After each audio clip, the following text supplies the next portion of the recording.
To tub or not to tub?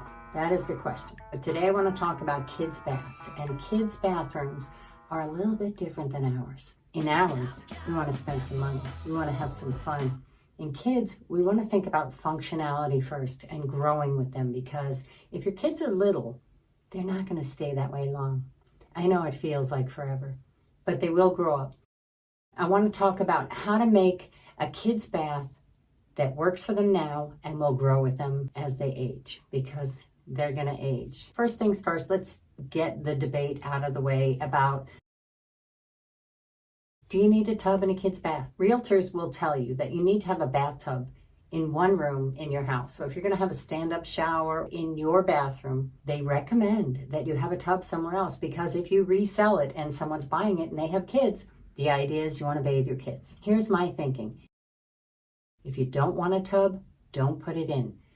Get a handheld, you can get all their parts, done. If they have little kids and they come to buy your house, they can go buy one of those blow-up tubs and put it in there. Unless you're a flipper and you plan on getting out of there in a few years' time, if you're worried about resale value, your kids are probably going to beat the crap out of the bathroom and it's going to have to be redone anyway. Or the people that buy it aren't going to like your taste and they're going to want to redo the bathroom. Kitchens and bathrooms are always the first on the list of things to be redone when people buy. To tub or not to tub? That is the question. It's your house. Don't let a realtor tell you what you need to put in your kid's bathroom. So if you don't want one, don't get one. Now, if you've decided you want that tub,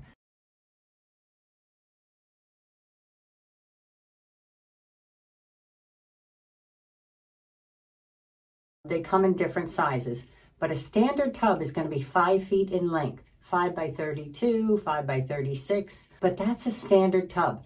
Check your plans. A 6-foot alcove tub, that's a tub with 3 sides, is not as common. So if that's the measurements you have on your plans, you may have more difficulty finding a model that you like. Tubs come like an alcove, so it's got one side on the front finished and it slides in to an alcove. There's freestanding.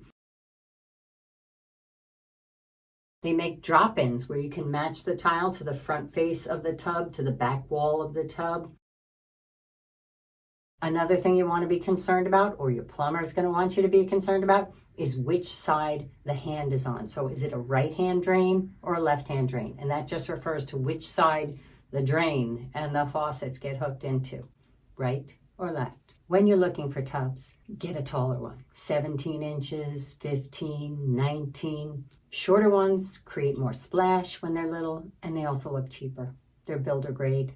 When you get a 14-inch or so, you're going to get tons of spillage onto the floor. A taller apron, the sides, 17 inches, 19 inches, somewhere in there, is harder to climb in and out of. It prevents a lot of splashing. The lower apron or lower side at 14 inches or so is going to create a lot of splash on the floor, and it just looks builder grade. Acrylic is going to be lighter versus cast iron. You don't find as much, and there's going to be structural limitations to put in that much weight, so you want to check with your plumber and with your contractor about the material for the tub. So check what you're choosing. When you'd like to get some fixtures for said tub, I like to look for a couple of things for kids' bathrooms.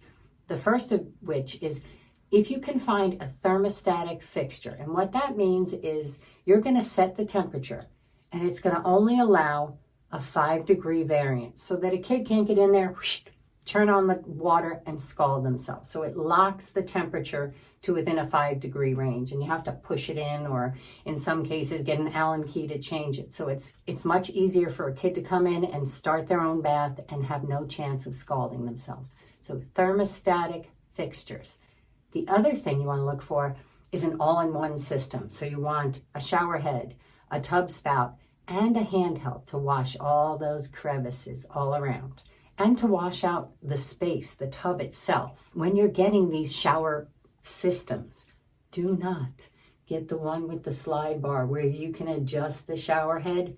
That's what the shower's for, and a handheld. They don't need any adjustment. If you give them that bar, they're going to think it's a handle and try and pull themselves up. It's not a good idea. As with every bathroom, yours included, you want to make sure that they can turn the water on, get it warm without getting wet before they get in the tub. So make sure that they have access to the fixtures, or that you have access if you're the one washing them. All right, I've had enough of tubs. Now on to the sink. When it comes to sinks, it's a mystery to me because they're going to play scientist in there. So I don't think that they need a big sink. I don't want to give them a lot of room to experiment. But what I do want is to give them no rim. So undermount sinks are much better, easier to clean. None of their experimental chemicals can get underneath that rim. Also, never grout on countertops with kids. You want something, a surface that cannot be destroyed. Now everyone will say quartz. And I will tell you, I had quartz in my girls' bathroom. It can be destroyed. So quartz is not the be-all to end-all in bathrooms. I still like marble and quartzite and granite. The quartz did not hold up. When it comes to all of these specialty sinks, like a trough sink or a vessel sink, use your head. You got to think about who you are and who your kids are. If there's going to be a lot of experiments and junk going on that countertop, vessel sinks, trough sinks, any of these specialty novelty sinks have no place in a kid's bathroom. We want function first. When you actually get your kids to wash their hands, levers are much easier than cross handles to manage for little hands. So they're also much easier as we age to manage. 4-inch on center fixture, don't do. It's builder grade, don't do it. If you can avoid it, don't do it. Sometimes the alternative is a single hole fixture with one lever. This is not good for kids because they haven't managed to figure out how to mix water, and there's more of a tendency for them to scald themselves. The levers are much easier to use as we age and when you got little hands. Most important in the bathroom is the toilet. If you're my age, you may have noticed the toilets have changed over the years. They are no longer the round, low to the ground. They are elongated, chair height. That's what you want to stick with for kids. Even though the toilet is higher, you want that comfort height or chair height so that as they grow, the toilet grows with them. And when they're really small and you have a low toilet and you put a stool, they're too high to use it. Stick with the elongated shape of the bowl helps to keep tiny heinies from falling in. Now, I don't have boys, but I would suggest that you get a soft close toilet lid.